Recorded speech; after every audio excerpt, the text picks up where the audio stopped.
कर्ज घेऊ नका कुणाचं. अन्नाचं कर्ज असेल, पैशाचं. तुम्ही जसे आहात तसे जगा, ज्ञान मिळेल तुम्हाला. ज्ञानोबांचे शब्द सांगू का? अशा माणसाला ज्ञान शोधत येतं. मग काही माणसाचे थोबाड एवढे वाईट आहेत महाराज, किती आनंद झाला तरी ते दहाव्याचे चेहरे. काही किती चांगली घटना घडू द्या, दहाव्याचे चेहरे. त्यांना म्हणलं असं का होतं जीवनामध्ये? सगळं ठीक आहे पण उद्याचं काय? म्हणून उपकार करवून घेऊ नका. शब्द आहे का? उपकार करू कशाचेही, अर्थ असो, मान असो, प्रतिष्ठा घेऊ नका. बरं वाटेल तुम्हाला, पण जगायचं कसं हा पहिला प्रश्न आहे सुखदेवांना राजा परीक्षितने विचारलेला. आणि दुसरा प्रश्न आहे मरायचं कसं. ही जे लोक म्हणतात ना मरताना देवाचं नाव आलं पाहिजे किंवा काय, हे सगळं ज्ञानेश्वरच्या बाबतीत झूट आहे. म्हणून कधी लक्षात ठेवा, ऋण करताना, पाप करताना कदाचित काही क्षणापुरतं तुम्हाला गोड वाटेल, काही क्षणापुरतं व्यभिचार करताना तुम्हाला गोड वाटेल. ज्ञानोबांच्या ओव्या इतक्या सुंदर आहेत महाराज. जाळोनी धर्माचा मळा, आपलं पुण्य समाप्त करून सुखाचा भोग आहेत, पुण्य वाढवून सुखाचा भोग नाही. म्हणून काही शब्द सांभाळून घ्या, काही व्यवस्था सांभाळून घ्या आणि मग आपल्या जीवनाच्या पुढे जा. सुखदेव अन्नाचं कर्ज असताना आलेले राजा परीक्षितेला 7 दिवसामध्ये भगवान श्रीकृष्णाची कथा सांगतायत. आणि त्यापूर्वी त्यांना हा प्रश्न विचारला होता की काय अपेक्षा आहे. आणि राजा परीक्षितचे 2च प्रश्न होते ज्याच्यावर संपूर्ण भागवत आधारित आहेत की जगायचं कसं आणि मरायचं कसं, हे 2 प्रश्न आहेत. काल आपण सिद्धांताच्या रूपानं एक मृत्यूचं अंग पाहिलं. मृत्यू म्हणजे काय? विचारवंत लोकांनी हे ठरवलेलं आहे की मृत्यू होणार आहे तोपर्यंत चांगलं जगून घ्या. हा आजचा विषय आहे. मृत्यूवर आपण काल चिंतन केलं, कसं असलं पाहिजे मृत्यू, काय असलं पाहिजे, भक्ताचा मृत्यू कसा होतो. आणि जे भक्त नाहीत पण त्रास देणारे आहेत त्याच्या काही ओव्या सांगितल्या होत्या. सती आणि सत्पुरुष, दानशील याज्ञिक, तपस्वी हन अलौकिक महात्मेचे, अशा लोकांना त्रास देऊ नका, यांना वाईट बोलू नका. कुबोल म्हणजे वाईट शब्द सुद्धा वापरू नका. पुढचा मारामारी करणं, त्यांना त्रास देणं खूप लांबचा विषय झाला. कुबोलाची अजिबात वाक्य वापरायचं नाही. कारण की ये माझी निजाची धामे. निज शब्दाचा अर्थ आहे अंतःकरण. अंतःकरणाला नाजूकता असते, संवेदनशीलता असते. शरीराला दुःख झालं तर जाऊ शकतं, पण अंतःकरणाला जर टच झालं, स्पर्श झालं ना, ते मरेपर्यंत सलत राहतं. हा मला असं बोलला होता, तो मला असं बोलला होता, हे मरेपर्यंत राहणाऱ्या वस्तू आहेत. तसं भगवंत म्हणतात ही जी सती आणि सत्पुरुष, याज्ञिक, दानशील, महात्मे, तपस्वी, हे माझे नाजूक आहेत, अंतःकरण आहेत, याला टच करू नका. कदाचित एखाद्या बाईला काही बोललं तर ती सहन करते, पण तिच्या मुलाला जर काही छेडखानी केली तर ती सहन करत नाही. कारण की तो मुलगा त्या स्त्रीचा आत्मा असतो. तिला काही बोललं म्हणण्यापेक्षा बोलतातच. नवरा बोलतो, सासू बोलते, सासरा बोलतो, बाकीचे लोक बोलतात, ती सहन करते, मुलाकडे पाहून सहन करते. पण मुलाला जर काही टच झालं तर तिच्या अंतःकरणाचं दुःख कुणाला सांगता येत नाही. हार्ट टच म्हणतात त्याला. तसं ही जी चांगली लोक आहेत या जगामध्ये खूप कमी आहेत. ज्ञानोबांनी जी मोजलेली ते 9-10च आहेत. खूप कमी लोक आहेत. सती, सत्पुरुष, दान करणारी लोक, ही सगळी भगवंताची अवतार आहे बरं का. दान देणं एवढं सोपं नाहीये.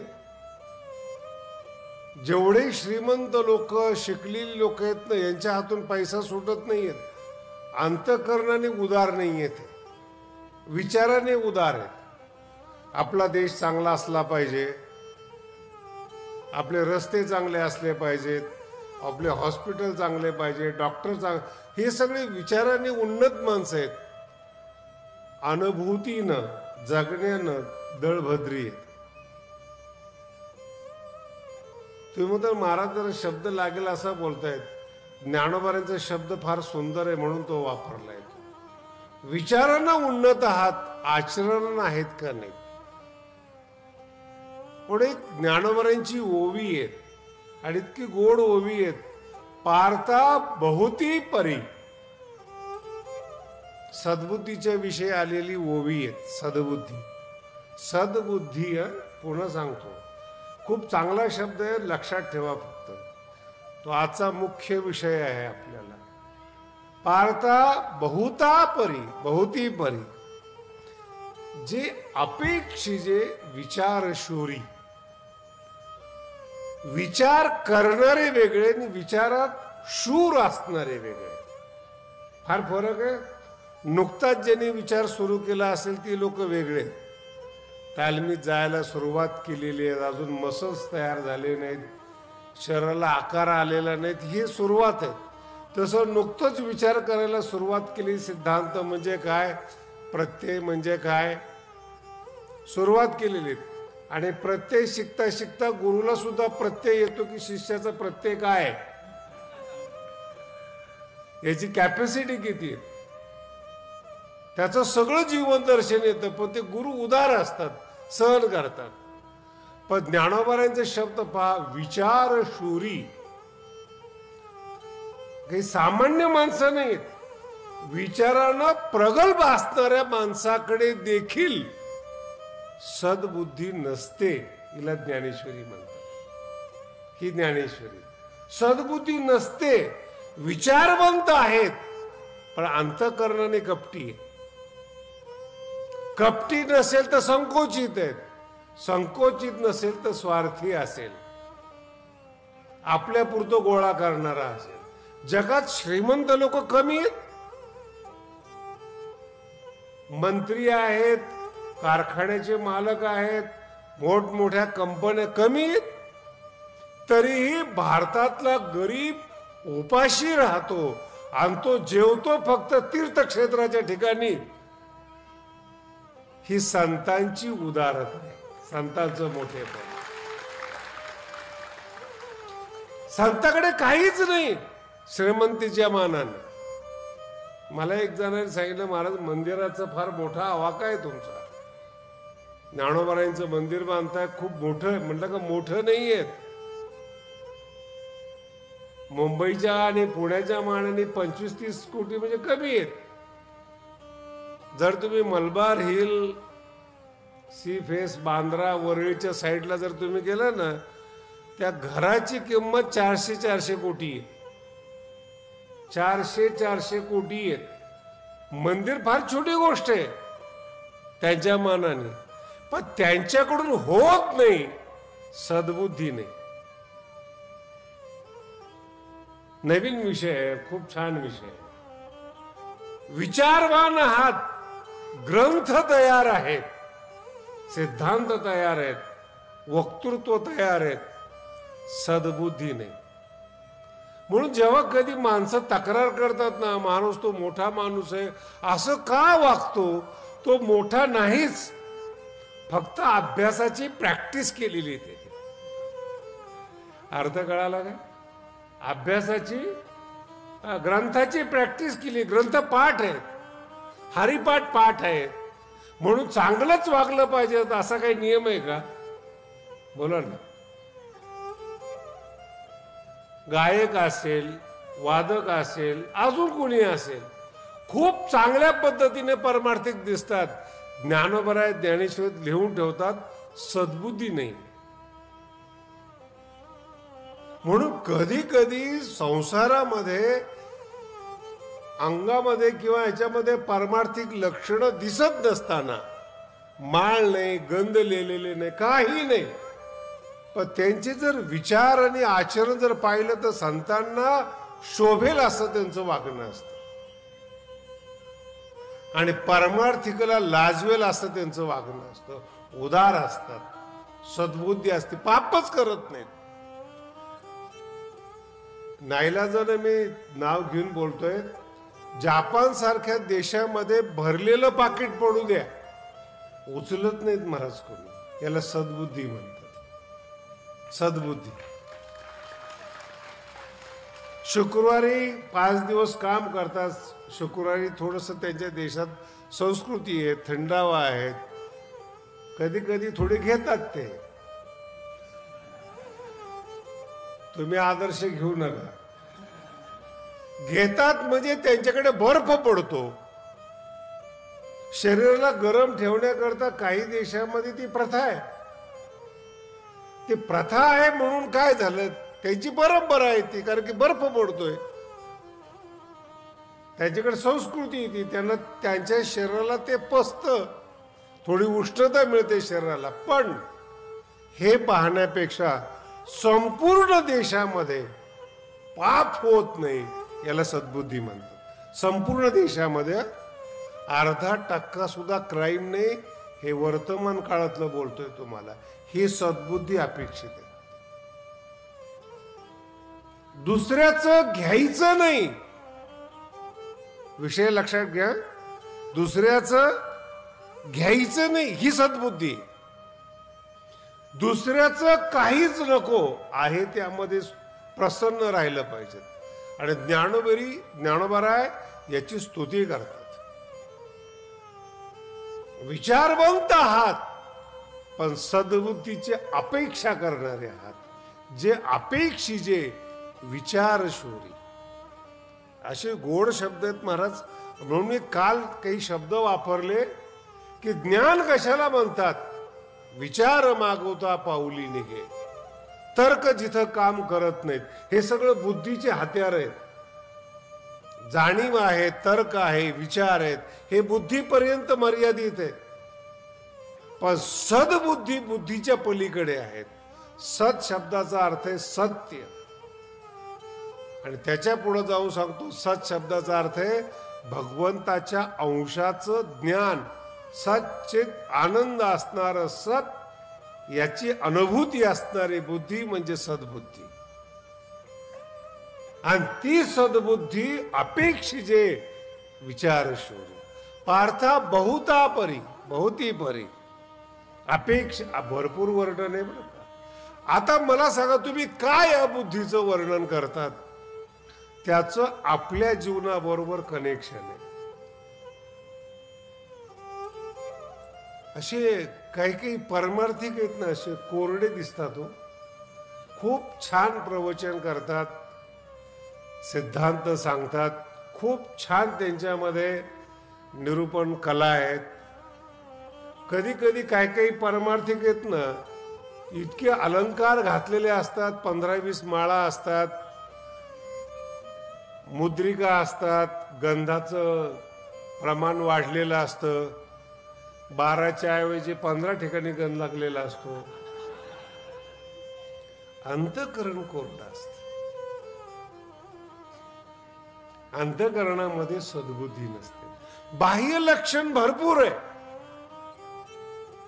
आतमध्ये कोरडे. हा फार मोठा विषय आहे बरं का. हा केवळ मी परमार्थिकाचं नाव घेतोय.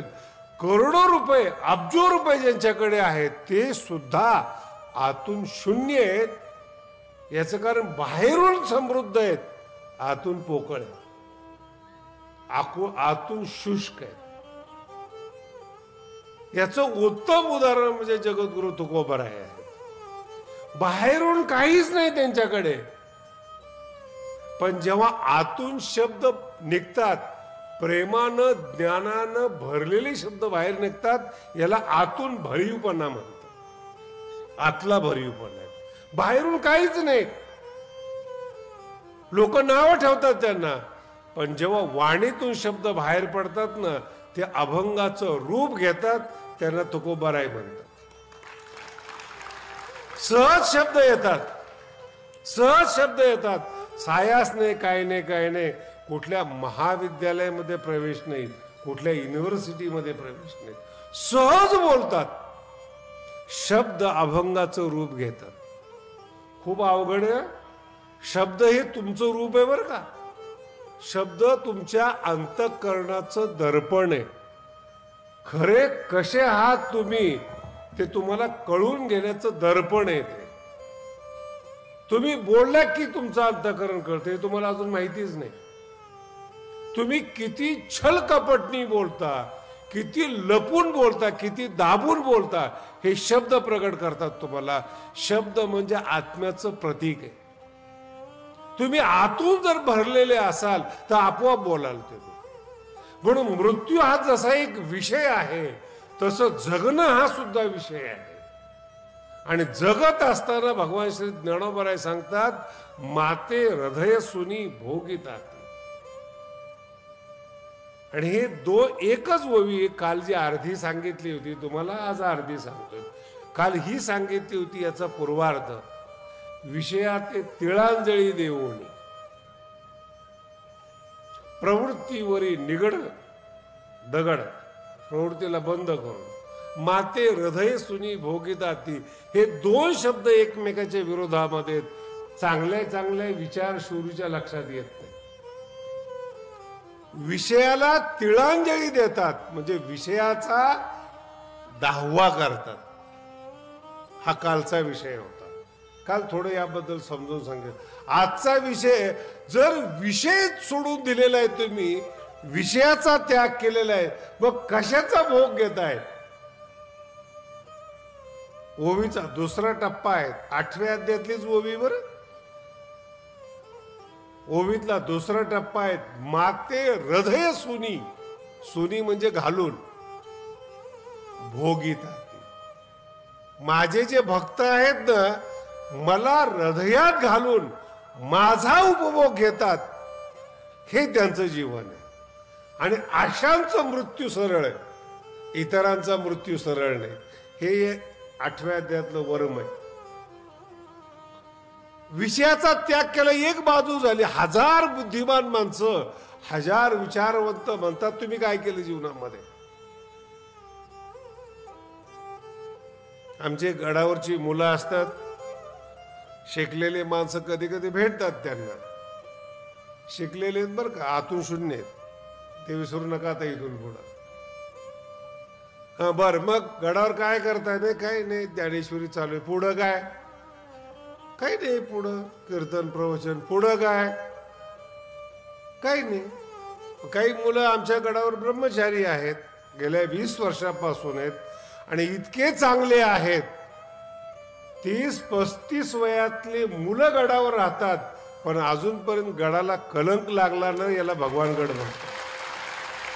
अजूनपर्यंत ह्यालाच ज्ञान म्हणतात, ह्यालाच आतून भरलेले म्हणतात.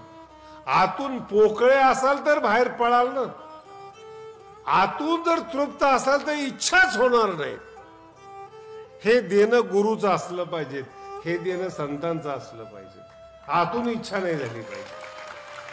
नियंत्रण काय करणार? आमच्या गडावरच्या पोरावर नियंत्रणच नाही. मला भरपूर लोकांनी सांगितलं, महाराज नियंत्रण नाही तुमच्या पोरावर, तू करून बघ. ते म्हणतो आमचा काही संबंध नाही, मग बोलतो कशाला? बऱ्याच पारमार्थिक लोकांना भगवान गडाच्या मुलांच्या चेहऱ्याकडे पाहिल्यानंतर वाईट वाटतं.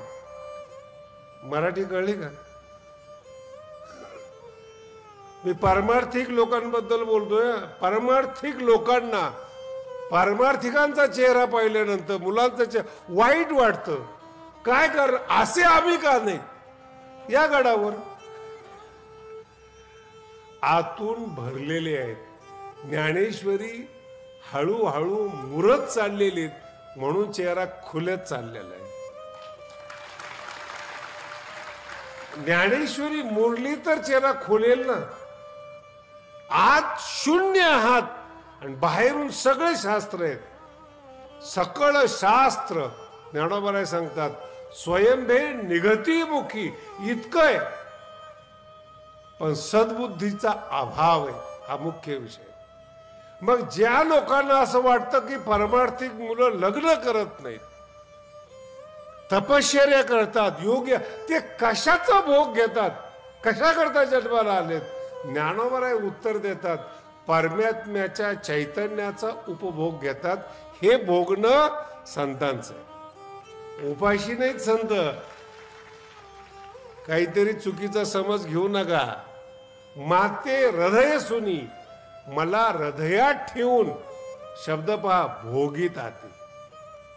प्रत्येक क्षण चैतन्याचा उपभोग घेतात. आता पुढचं, त्यानं शरीर नाही का, शरीर काही मागत नाही का? ज्ञानोबा फार सुंदर सांगतात, देह संगे तरी असे. ओविक हा कठीण आहे. बघ, संघ शब्द कळला का? संघ, मित्र बरोबर आहे. मित्र बरोबर आहे म्हणजे हा मित्र नाही येतो, मित्र त्याच्या बरोबर आहे.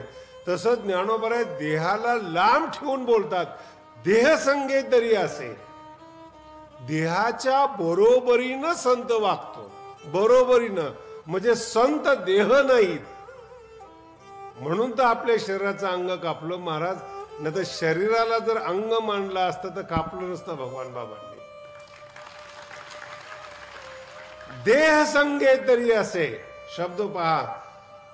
पण त्याच्याकडे जर पाहिलं ना, आतून भरलेलं असल्यामुळे चैतन्यासारखा दिसे. काय एक एक ओव्यात महाराज, आतून कसं असलं पाहिजे, काय भोगलं पाहिजे, त्याचा विषय हा. देह संगे, देह बरोबर आहे त्याच्या, पण त्याच्याकडे जर पाहिलं ना तर आतली तृप्ती चेहऱ्यावर येते, चैतन्यासारखा दिसे. पाहता परब्रह्माचे कसे, एक एक शब्द आहेत ना, त्याला जर कस लावणं परब्रह्माचा, तो समान वाटतो. हा आणि परब्रह्म एकच आहेत असं वाटतं. याला सद्बुद्धी म्हणतात, याला आतलं जेवण म्हणतात, आतला भोग म्हणतात. मग कधीही लक्षात ठेवा, एखादा मनुष्य 10 रुपयाचा त्याग करत असेल तर त्याच्याकडे नक्की 1,00,000 रुपये आहेत.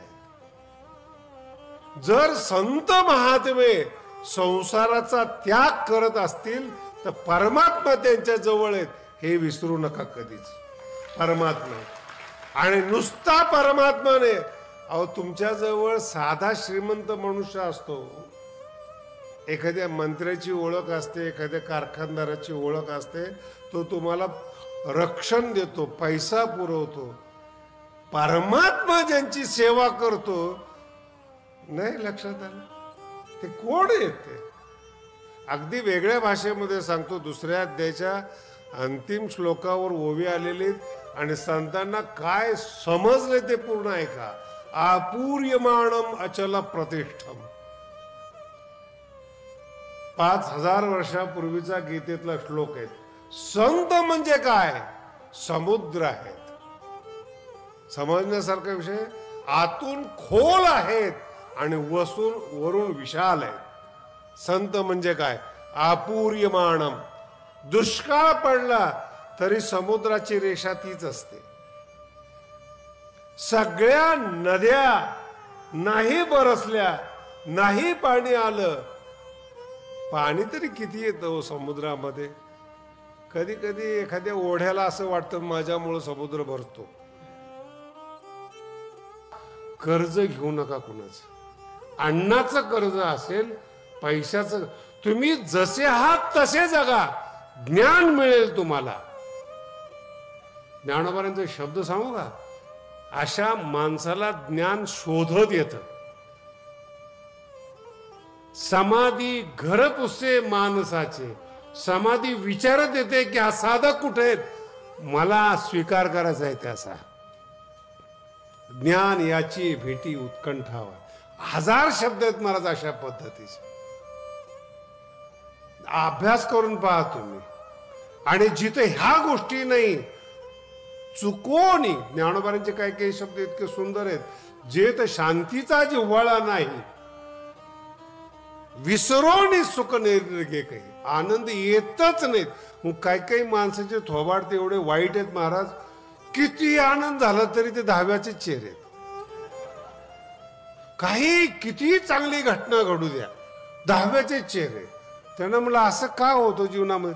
सगळं ठीक आहे पण उद्याचं काय? म्हणून उपकार करवून घेऊ नका.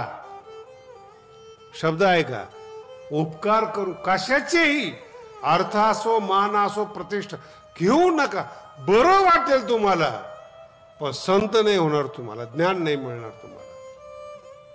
आणि म्हणून ते ऋण उतरण्यासाठी आलेले शुकदेव जेव्हा परीक्षितीला सांगतायत की मी तुझ्या वंश परंपरेतलं अन्न खाल्लेलं आहे, त्या ऋणातून मुक्त होण्यासाठी मी आज आलोय. आणि त्यांचे जे प्रश्न आहेत ते खूप सुंदर प्रश्न आहेत. काय पाहिजे ते सांग. काही सांगितलं नाही, फक्त 2 प्रश्नावर भागवत आहेत. जगायचं कसं हा पहिला प्रश्न आहे शुकदेवांना राजा परीक्षितने विचारलेला. आणि दुसरा प्रश्न आहे मरायचं कसं, याच्यावर भागवत आहे महाराज. दुसरं काही भागवत नाही.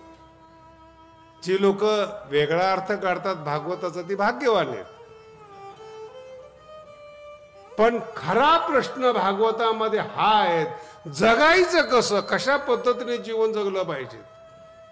आणि दुसरा प्रश्न असा आहे मरायचं कसं. आणि या मरायच्या प्रश्नावर 8वा अध्याय ज्ञानोबरायांचा, मेलं कसं पाहिजे. ज्ञानोबराय सांगतात मरण येण्यासाठी साधना करावी लागते. खूप सुंदर सुंदर विषय ज्ञानेश्वरी महाराजांचे बरं का 8व्या अध्यायामध्ये. जी संत मंडळी आहे ना, ज्ञानोबराय म्हणतात त्यांनी टेन्शनच घेऊ नये मरण्याचं. त्यासाठी दृष्टांत सांगतो म्हणजे तुम्हाला घेऊच नाही. ज्ञानोबरांची 2 ओव्या आहेत, त्यातली एक ओवी सांगतो. लग्न ठरलेली जी मुलगी आहे, जिचा साखरपुडा झालेला आहे, ती शरीराने जरी माहेरी असली तरी ती मनानं सासरी असते. बसते का डोक्यामध्ये? आता हे तर कळलं पाहिजे ना कमीत कमी. साखरपुडा झालेली मुलगी माहेरी उदास असते. केळवली नवरी माहेर, ज्ञानोबराय सांगतात न मरता करी मृत्यू सूचना. ती मेलेली नाहीये माहेरसाठी, पण मनानं गेलेली ती. कारण की तिचं मन सासरी लागलेलं आहे आणि तिचं शरीर माहेरी. ज्ञानोबरायचे पण दृष्टांत किती सुंदर आहेत. काय सायकोलॉजी असेल ज्ञानोबरायची, कशा पद्धतीने ज्ञानोबराय निरूपण करतात पहा तुम्ही. शरीराने ती माहेरी आहे आणि मनानं ती उदास आहे, सासरी.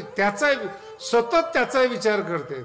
ज्ञानोबराय म्हणतात विषयावरी दिगड टाकून, जे विषयाशी तिळांजळी देऊनी.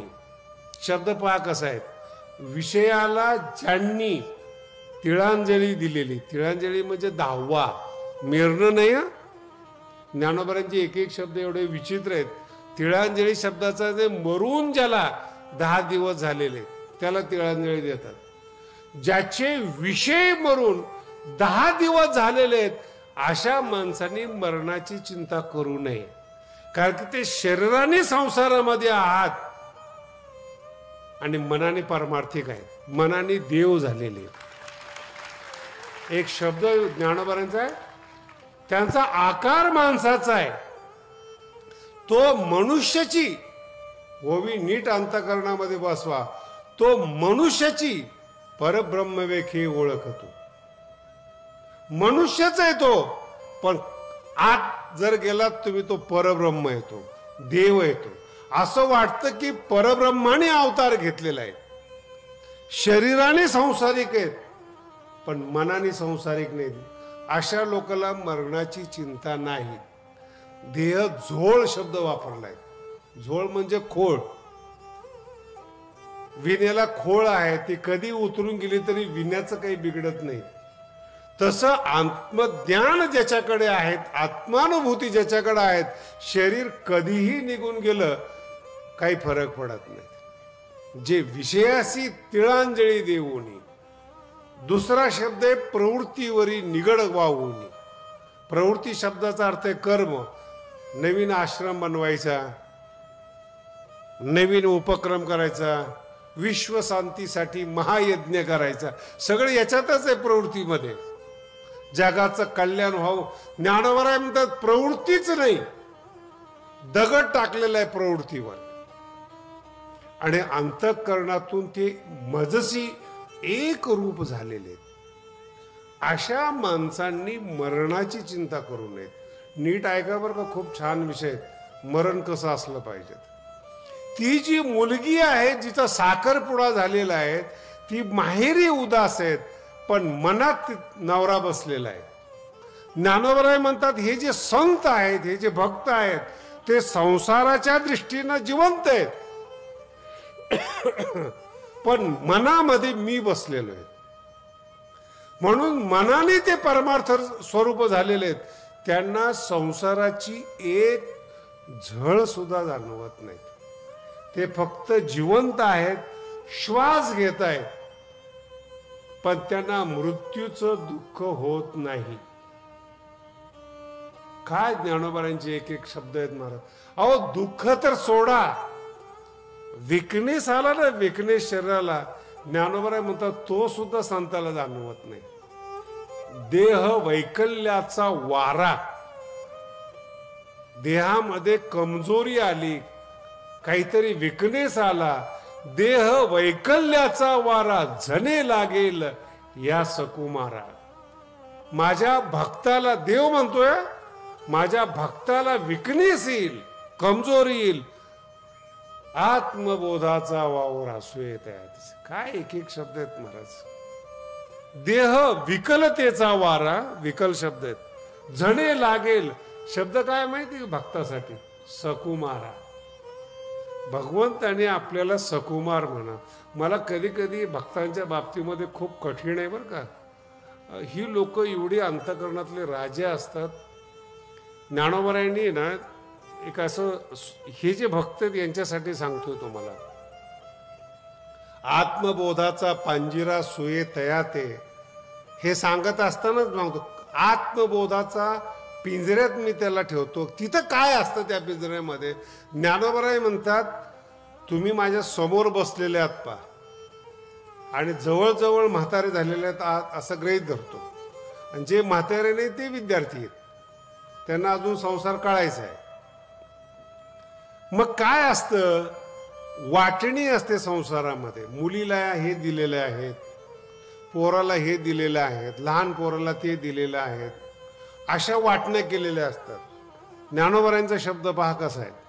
ज्ञानोबराय 10व्या अध्यायामध्ये म्हणतात, आज भगवंत म्हणतात मी माझी वाटणी केलेली. भगवंत म्हणतात मी माझी वाटणी केलेली. ही सृष्टी आहेत, प्रपंच आहेत, काय सगळं सगळं दिलेलं आहे. शेवटी सगळं दिल्यानंतर भगवंत म्हणतात माझं शरीर शिल्लक राहिलेलं आहे. भगवंत म्हणतात माझं शरीर शिल्लक राहिलेलं आहे. ज्ञानोबरायाच्या मुखातून काय एक एक वर्णन येतं पहा. ज्ञानोबराय म्हणतात ते शरीर सुद्धा कृतज्ञता म्हणून लक्ष्मीला देऊन टाकलं. शरीर सुद्धा, पाय लक्ष्मीच्या हाती, शरीर सुद्धा लक्ष्मीला देऊन टाकलं. मग काय राहिलं शिल्लक, हा आपला प्रश्न आहे. शरीरही दिलं, वावर दिलं, बँक बॅलन्स, शिल्लक काय राहिलं. भगवंत म्हणतात हेच कळायला अक्कल लागते. सगळं जरी दिलं तरी स्वतःच एक सुख असतं, स्वतःच एक सुख असतं. ज्ञानोबराय म्हणतात ते मी लक्ष्मीला दिलेलं नाही, ते इतर कोणाला दिलेले, ज्ञानीला नाही, योगीला, कोणालाच दिलेलं नाही. आणि त्या सुखाची उपमा ज्ञानोबराय साजूक सुख म्हणून करतात. हा जगातला पहिला शब्द आहे तर सुखाला साजूक सुख म्हणणं. आपण जे घेतो ते डालडा आहे. आपल्या सुखाला 2 मिनिटात आनंद झाला, आणि ते सुखच कधी कधी बाधक ठरतं. जे विषयाचं सुख आहे ना, हेच नंतर गळफास होतो, आणि जेव्हा गळफास होतो ते भगवान गडावर येतात. महाराज काहीतरी सांगा समजून. म्हणलं आता समजून सांगण्याच्या पलीकडे तुलाही समजून सांगत नाही, ज्यांनी गळफास दिला त्यालाही नाही. लक्षात येत आहे? हे सुख साजूक नाही. भगवंत म्हणतात माझं ऐसेचे सुख साजूक. आणि ते लक्ष्मीला सुद्धा न दिलेलं सुख ते मी भक्तासाठी राखीव ठेवतो. हे तुम्हाला हे शब्द समजले, मी तुम्हाला खरंच भाग्यवान समजतो बरं का. हे खूप अवघड शब्द आहेत. राखीव शब्द कळणं याच्यापेक्षा अवघड आहे. ते तैसेचे सुख साजूक भक्ता लागी देख, भक्तासाठी राखून ठेवलेले आहेत. आणि ते साजूक सुख फक्त भक्ताला देतो. जे बाकीचे लोक आहेत ना, त्यांनी जरा सावध व्हावं बरं का. ते ज्ञानी असतील, योगी असतील, त्यांच्या नशिबात हे सुख. म्हणून विश्वरूप योग्याला दाखवलं नाही, ज्ञानाला दाखवलं नाही, तपस्वेला दाखवलं नाही, भक्ताला दाखवलं. कारण की साजूक सुख भक्तासाठी. जो पिंजरा आहे अंतःकरणामध्ये भगवंताच्या सुरक्षतेचा, त्या पिंजऱ्यामध्ये भक्ताला भगवंताचं साजूक प्रेम सुख मिळतं. एवढा आमचा भक्त भाग्यवान आहे. आणि त्या सुखाची एकदा का नशा चढली ना महाराज, कोणी निंदा कोणी वंदा आम्हा स्वहिताचा. अनेक प्रमाणे तुका म्हणे खातो आनंदाचे लाडू, नका चर पडू घ्या रे तुम्ही. अभंग म्हणजे प्रसाद आहेत. नका चर पडू, संताच्या सुखावर जळू नका. नाही कळलं अजून? मराठी कळते का? जळण्याची परंपरा जुनी बरं का, फार जुनी परंपरा आहे. आणि ह्या जळण्याच्या परंपरेतून कोणी सुटलेलं नाही. मीराबाईवर लोक जळाले, ज्ञानोबारायावर जळाले, तुकोबारायावर, भगवान बाबावर जळ. भगवान बाबाचं तर स्वरूप लोकांना कळलं का नाही काही मला माहित नाही. त्यांचं देखणेपणच सहन झालं नाही. सुख तर लांब राहिलं, सुख लांब राहिलं. त्यांचं सुख, त्यांच्या जवळचं ज्ञान, त्यांच्या जवळचं प्रेम ज्यांना मिळालं त्यांनी सप्ताह करतात महाराज. हा जो नारळी सप्ताह आहे त्यांच्या सुखाचा वाटा आहे. तो अजून अजरामर आहे. तो 90 वर्ष झाले तरी. पण ते जे आत्मसुख आहे, संतांचं चाखण्याचं सुख आहे, ते नाही मिळत लोकांना. त्याला प्रेम सुख असं म्हणतात. आणि ते प्रेम सुख भगवंत म्हणतात मी देतो. आणि त्या सुखाची एकदा चटक लागली महाराज, संसारिक दुःखाची विषाद काय जो भक्ताला त्रास देईल. दुःखाची हिंमत नाही. दुःख जवळ येतील, नमस्कार करून लांब जातील, पण भक्ताला त्रास देऊ शकत नाही. ही ताकद जर पाहिली तर ती भगवंताची ताकद आहे. हे सुख मिळवण्यासाठी ज्ञानोबारायांच्या ज्ञानेश्वरीचं अध्ययन आहे. ज्ञानेश्वरी म्हणजे ज्ञानोबारायांच्या अंतःकरणातलं साजूक सुख आहे. ओवी वाचताना माऊलीच्या अंतःकरणातलं साजूक सुख चाखायला मिळावं म्हणून ज्ञानेश्वरीचा अभ्यास करायचा आहे. लोकांना दाखवण्यासाठी नाही, प्रचार आणि प्रसारासाठी नाही.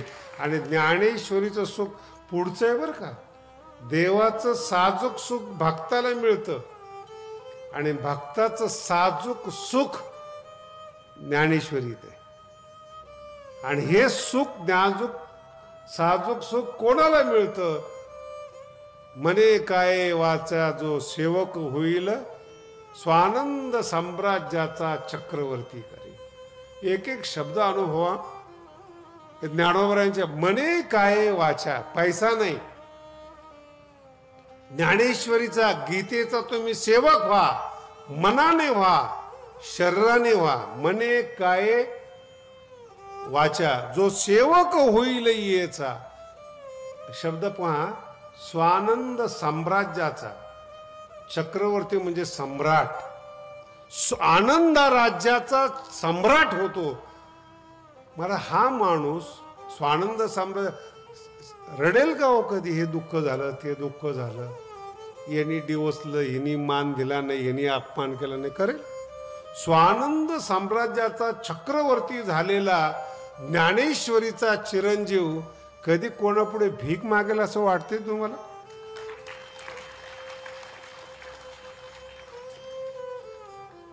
ही वैशिष्ट्य आहेत. आणि असं एकदा जीवन झालं ना तुमचं, त्या जीवनाला सांभाळण्याची जबाबदारी भगवंत स्वतः घेतात. अंतकालेच माने, हा विषय फार महत्व. अंतकालेच स्मरण मुक्त्वा कलेवरम.